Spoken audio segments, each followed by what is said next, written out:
Opa, senta aí que vem história, velho. Hoje a gente vai falar de um tipinho típico da nossa história, um presidente brasileiro. Presidente que é uma verdadeira figura. Presidente que foi marcado aí, cujo governo, né, os meses de governo aí foram marcados aí por algumas polêmicas, por algumas medidas aí meio absurdas, meio injustificáveis e tal. Uma pessoa que traiu seu próprio partido. É, ele mesmo. O assunto do vídeo de hoje é Jânio Quadros. Isso aí. Quem tu pensou que era?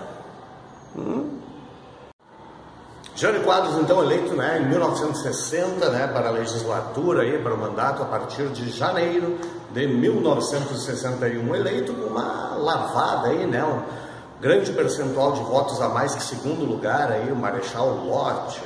Tá? Jânio Quadros, então, assume, é eleito com mais de 5 milhões de votos, assume, então, no final de janeiro de 1961, um mandato, né, controverso, né? Vamos começar do início, melhor coisa, né? Bom, Jânio Quadros, então, foi eleito, né, o governo, a composição do governo de Jânio Quadros era a famosa chapa Janjan, que não era uma chapa, né? Janjan porque Jânio Quadros presidente, Jango, João Goulart vice-presidente, não era uma chapa, nessa época o voto era desvinculado.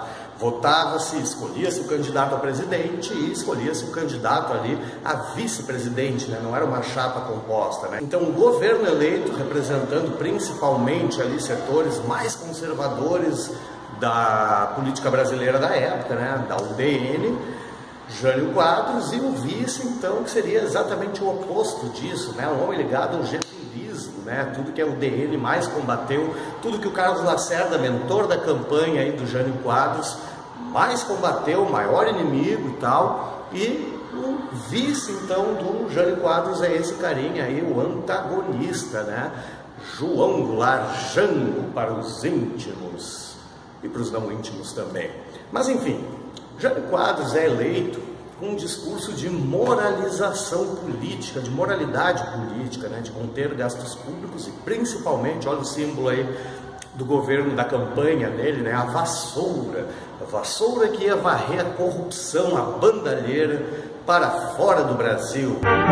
Varre, varre, varre, varre, varre, varre, vassourinha.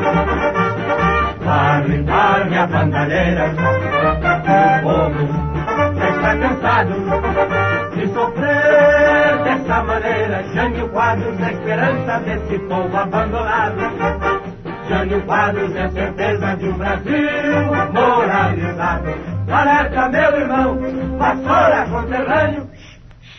Vamos vencer com Jânio. Ele é eleito, vamos lembrar, né, após o governo de JK, Juscelino Kubitschek, em cujo governo aí vieram montadoras, vieram multinacionais, né, em grande escala para o Brasil, construção de Brasília, denúncias aí de corrupção e tal. É com base, né, nesse contexto que o Jânio Quadros é eleito.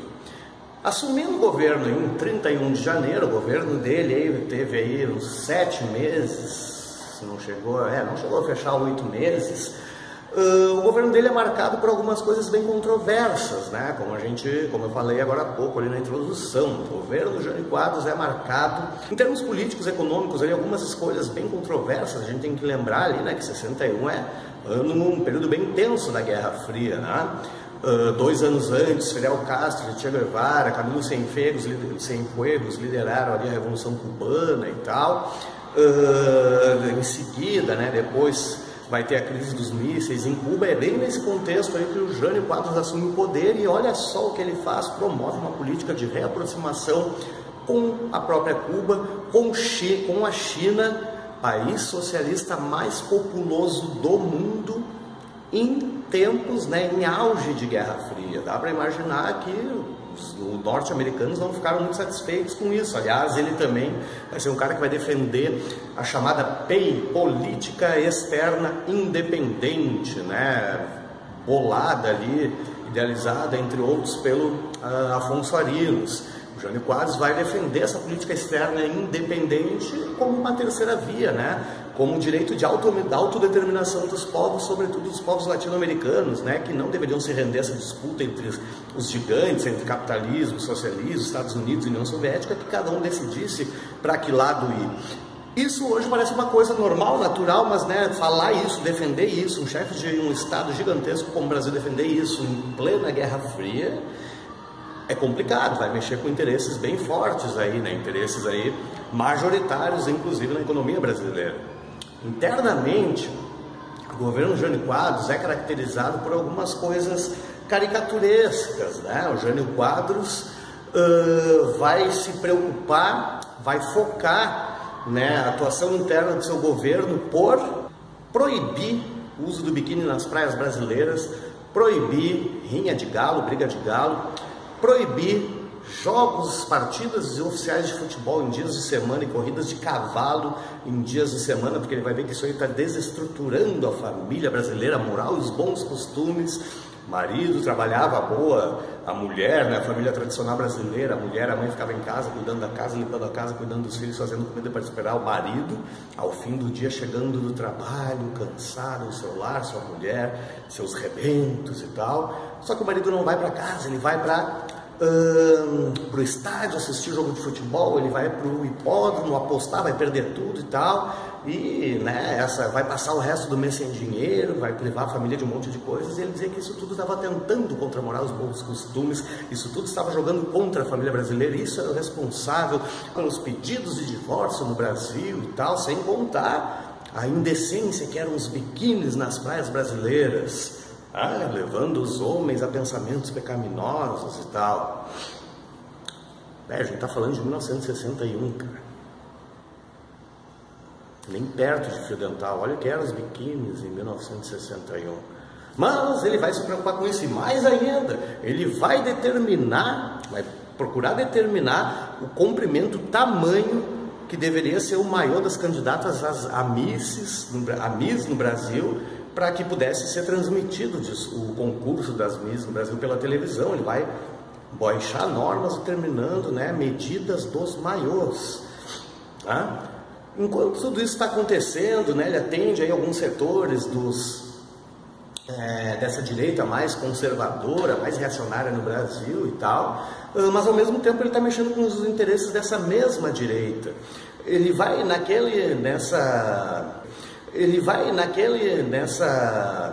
não é comunista, ele não é socialista, mas ele vai promover essa reaproximação e ele vai chegar ao ponto de condecorar o Che Guevara em Brasília com a Ordem do Cruzeiro do Sul. Ele vai condecorar o Che Guevara então com uma importante honraria, porque né, essa questão teve por trás, a igreja esteve envolvida por trás disso, né? Muita gente não entende ali, não sabe bem o que aconteceu, mas em Cuba haviam 20 sacerdotes, né, 20 clérigos, prisioneiros, né, reféns aí do regime, né, castrista e tal, e o Jânio Quadros vai interceder por eles, né, exigindo a libertação dos 20, solicitando que os 20, né, fossem soltos e tal, né, e por intermédio ali do Che Guevara ele vai conseguir isso. Os 20 então clérigos, né, os 20 então sacerdotes da Igreja Católica vão ser soltos, vão desembarcar na Europa, na Espanha, e como um agradecimento, né, ao Che Guevara, o Jânio Quadros condecora ele em Brasília.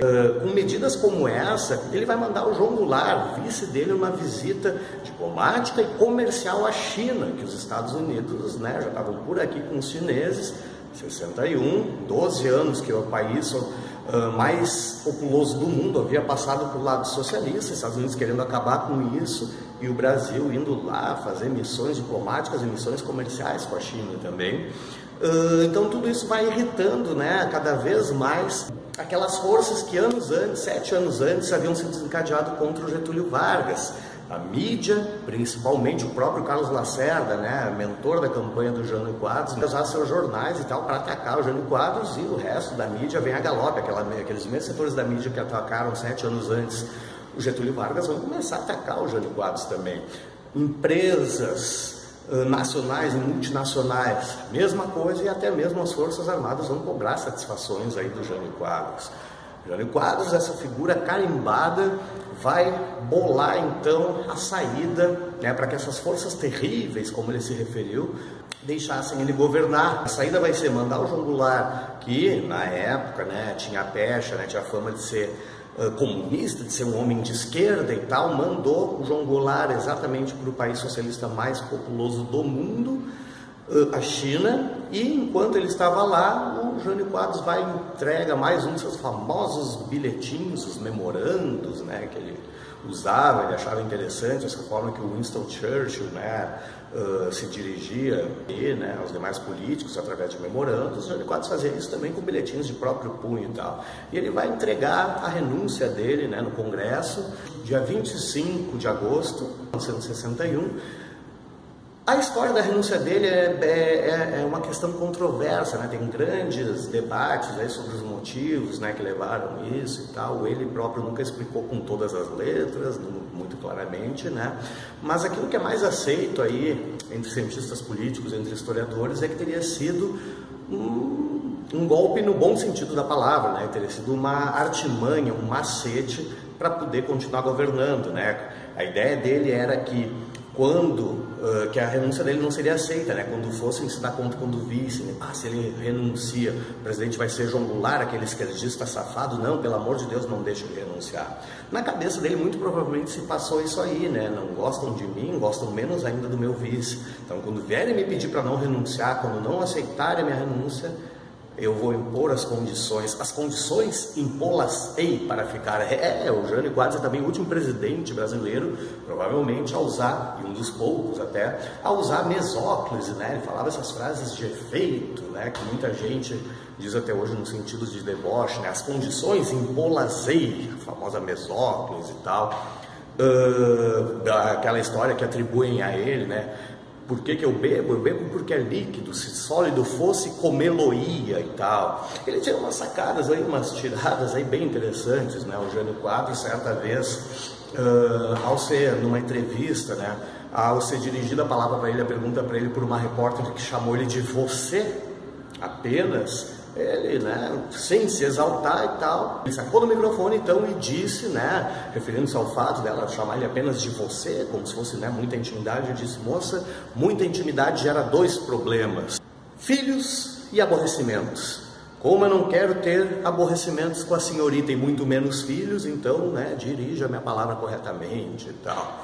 Esse carinha, né, esse tipinho típico e tal, teve aí seu curto governo aí de 7 meses, porque a história da renúncia dele acabou sendo aceita prontamente. Ele ainda ficou horas no aeroporto, né, esperando que fossem buscar, implorar, né, carregar ele no colo e tal, e olhava, não veio ninguém, a renúncia dele foi prontamente aceita, né? Então, ele sai, perdeu, né, o mandato, e aí o João Goulart está na China, então, né, deveria ser naturalmente, sucessão natural, o próximo presidente. A história não foi bem assim e tal. Os militares que lá em 54 estavam prontos para dar o golpe na manhã de 24 de agosto de 54, né, quando o Brasil é acordado com a notícia do suicídio do Vargas, aquela comoção popular que tomou as ruas e tal, impediu o golpe militar. 54, eles estão prontinhos para dar o golpe em 61 com a renúncia do Jânio Quadros, mas vem aí o Leonel Brizola do Rio Grande do Sul, governador do Rio Grande do Sul, cunhado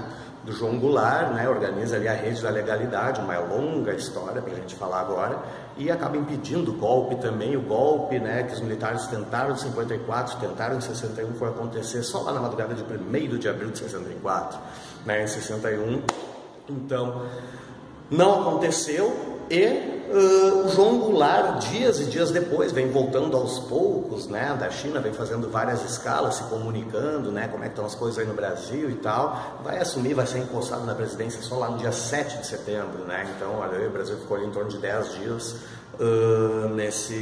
nessa transição aí, que não foi tão tranquila assim. Mas com isso, né, acabam-se aí os 7 meses de governo Jânio Quadros, um governo curto, efêmero, mas cheio, né, como tu viu aí, né, cheio de acontecimentos, histórias pitorescas e tal, envolvendo, né, a candidatura, a campanha e o governo dele, o curto, né, governo dele. Beleza? Gostou? Manda aí pros teus amigos e tal, curte, faz aquele jingle bell amigo e isso aí, até!